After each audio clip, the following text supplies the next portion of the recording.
ప్రజాపాలన అంటే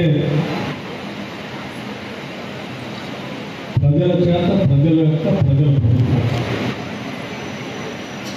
భారత రాజ్యాంగం చెప్పినట్టుగా ప్రజాపాలన వ్యతిరేకంగా భావించాలి.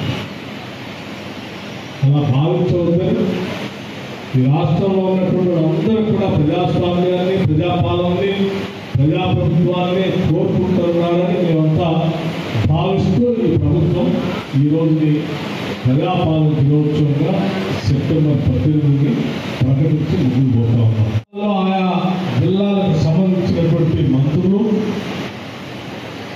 బాధ్యత ఉన్నటువంటి ఇతర నాయకులందరూ కూడా ఇవాళ జెండా ఎగరేసి ఈ రాష్ట్ర ప్రభుత్వం ప్రజలకు అంకితమై ఏ కార్యక్రమాలు చేపట్టిందో వాటన్నిటిని కూడా స్పష్టంగా వివరిస్తూ ముందుకు వచ్చారు. ఇటువంటి ప్రజాపాలన సందర్భంగా మనం అమలు చేస్తున్నటువంటి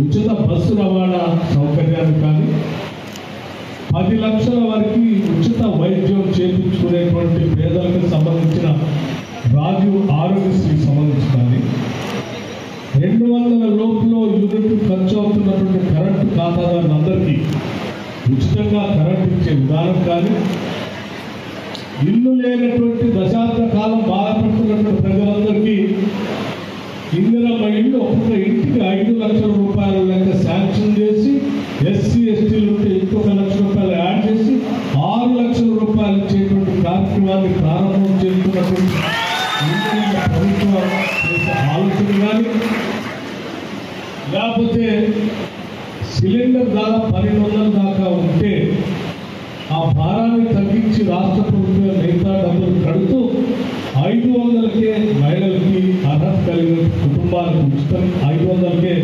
సిలిండర్ ఇచ్చే విధానం కానీ, ఇలా చెప్పుకుంటూ పోతే అనేకం ఈ ప్రభుత్వం చేసుకుంటూ ముందుకు పోతాం. అసలైన తొలి వెలుగు. ఫాలో వాట్సాప్ @తొలి వెలుగు official.